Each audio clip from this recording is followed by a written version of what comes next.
World Rally Championship atau WRC merupakan salah satu ajang motorsport yang paling menarik dan spektakuler di dunia. Dalam setiap balapannya, para pembalap menguji keterampilan mengemudi mereka di lintasan-lintasan yang menantang dengan kecepatan tinggi dan medan yang beragam. Namun seperti halnya dalam segala jenis motorsport, insiden bisa terjadi. Tapi uniknya, di balapan rally cukup berbeda daripada balapan yang lain. Karena di rally biasanya treknya bukan sirkuit, melainkan jalan desa-desa di suatu negara. Trek rally biasanya sempit, berlumpur, dan tidak memiliki jalan yang rata. Dengan demikian, ini tentu saja menambah keseruan dan tingkat ekstrim dari motorsport ini. Dengan jalan yang tidak rata tersebut, mobil rally bisa ngebut di jalan pedesaan dengan kecepatan lebih dari 150 km per jam. Dan hal ini tentu saja sangat beresiko. Salah satu resikonya adalah crash.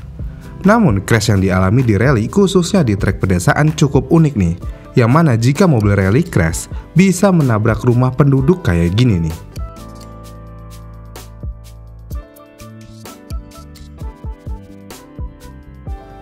Jika dilihat dari video tersebut, ada yang nabrak balkon rumah, ada yang nabrak pagar, dan sebagainya. Pertanyaannya, siapa yang akan mengganti rugi kejadian tersebut? Di dunia rally ada beberapa kelas yang membalap di kejuaraan tersebut, dan juga ada yang berkompetisi di bawah kejuaraan WRC atau regional. Maka dari itu, berbeda sifat kompetisinya, maka berbeda juga cara penanganannya. Di sini saya akan menjelaskan terlebih dahulu bagaimana menangani kondisi menabrak rumah jika balapannya bukan di bawah WRC. Hal yang akan terjadi pertama jika pembalap menabrak suatu rumah di kompetisi regional atau yang lebih rendah, maka pembalap atau tim akan mengganti rugi dengan asuransi mereka. Yang mana sebagian besar tim dan pembalap rally akan memiliki asuransi khusus yang mencakup kerusakan yang mungkin terjadi selama event. Dan jika kerusakan tersebut masuk dalam cakupan asuransi, perusahaan asuransi bisa bertanggung jawab untuk mengganti rugi. Namun, jika pihak asuransi tidak bersedia atau tidak mencakup pasal kerusakan fasilitas publik, maka pembalap atau tim harus bertanggung jawab secara pribadi. Di sini kita masih ngomongin tingkat di bawah WRC ya, atau di bawah regional. Kemudian biasanya untuk meringankan beban pembalap yang ingin membalap rally di pedesaan karena takut menabrak rumah atau merusak fasilitas, biasanya sebelum balapan atau ketika registrasi akan ada namanya perjanjian atau kontrak. Jadi akan ada perjanjian atau kontrak antara penyelenggara event dan pembalap yang mengatur masalah tanggung jawab dan ganti rugi dalam situasi seperti ini. Kontrak tersebut biasanya akan menentukan siapa yang bertanggung jawab untuk kerusakan yang disebabkan oleh pembalap. Misalnya, jika kerusakan yang diakibatkan melebihi 50%, maka bukan tanggung jawab penyelenggara. Namun jika kerusakan di bawah 50%, maka itu adalah tanggung jawab penyelenggara. Ya intinya dicari win-win solutionnya. Namun hal seperti ini sebenarnya hampir tidak bisa dihindari oleh event seperti ini. Tapi ya event rally di negara-negara penyelenggara membawa dampak yang lebih besar daripada resikonya. Maka dengan demikian, untuk tidak membuat pembalap takut untuk membalap di trek pedesaan, maka pemerintah atau pihak terkait setempat juga ikut andil. Jadi dalam beberapa kasus, pemerintah atau pihak berwenang yang mengatur fasilitas publik tertentu memiliki asuransi atau dana cadangan untuk menangani kerusakan semacam ini. Dengan demikian, pembalap atau penyelenggara mungkin akan lebih tenang dengan hal ini. Namun tetap aja nih, jika kerusakannya terlalu berat maka pembalap atau tim mungkin harus membayar sebagian. Dan ini juga tergantung pada peraturan dan hukum yang berlaku di daerah tersebut. Kemudian, jika ada insiden ini terjadi, bagaimana melihat dan menilai kerusakan dari suatu bangunannya? Biasanya setelah insiden terjadi, penyelenggara event dan pihak berwenang akan melakukan penyelidikan untuk mengumpulkan bukti dan informasi tentang kejadian tersebut. Ini termasuk melibatkan saksi mata, pengumpulan rekaman video atau foto, dan menganalisis data dari kendaraan dan peralatan yang terlibat. Jika memang ada kelalaian dari segi safety atau standarisasi perlengkapan mobil yang dari yang seharusnya, maka penyelenggara atau pemerintah setempat tidak akan menanggung biaya, karena ini adalah kesalahan dari tim itu sendiri. Dan biaya akan diberatkan kepada pembalap tentunya. Namun jika semua sesuai dengan standar dan memang murni kecelakaan, maka kontrak tetap berlaku. Kemudian setelah bukti terkumpul dan yang lainnya, pihak-pihak yang terlibat termasuk pembalap, tim penyelenggara event dan pihak berwenang akan memulai proses negosiasi untuk menentukan bagaimana masalah tanggung jawab dan ganti rugi akan diatasi. Tujuan utamanya adalah untuk mencapai penyelesaian yang adil dan sesuai dengan hukum dan peraturan yang berlaku.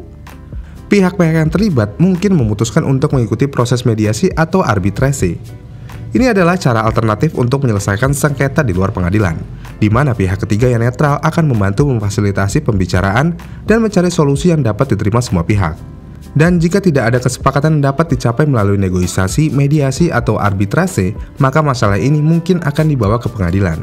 Dan pengadilan akan memeriksa bukti dan argumen dari kedua belah pihak dan membuat keputusan berdasarkan hukum yang berlaku. Ya cukup ribet lah intinya kalau ada kecelakaan seperti itu. Dan ini memang ribet karena ini kan kelas kompetisi regional atau di bawahnya. Bagaimana jika di kelas WRC? Dalam kompetisi rally di bawah naungan WRC memiliki aturan dan regulasi yang khusus untuk mengatur perilaku para pembalap dan tim selama balapan. Dan ini termasuk sanksi dan hukuman yang dapat dikenakan terhadap pembalap atau tim jika terjadi insiden atau pelanggaran aturan. Dan penanganan insiden di WRC akan mencakup penerapan aturan-aturan. Seperti yang kita tahu, untuk mengikuti kejuaraan WRC membutuhkan biaya yang sangat mahal. Dan dengan demikian, WRC pasti akan berpikir jika mengganti rugi fasilitas umum atau properti seseorang bukanlah masalah besar bagi pabrikan. Dengan begitu, jika ada suatu pembalap pabrikan yang merusak fasilitas umum atau merusak properti pribadi seseorang, maka pembalap dan tim dalam WRC memiliki kewajiban dan tanggung jawab penuh. Dan hal ini sudah ditetapkan oleh aturan kejuaraan. Namun seperti yang sudah saya bilang sebelumnya, ini bukanlah hal yang besar bagi pabrikan. Karena tim dan pembalap dalam kelas WRC juga memiliki sponsor yang mengatur masalah tanggung jawab dan ganti rugi dalam insiden semacam ini.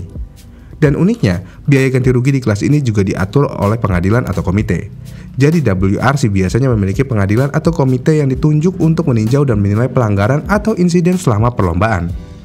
Dan keputusan yang diambil oleh pengadilan atau komite ini akan mempengaruhi proses penyelesaian.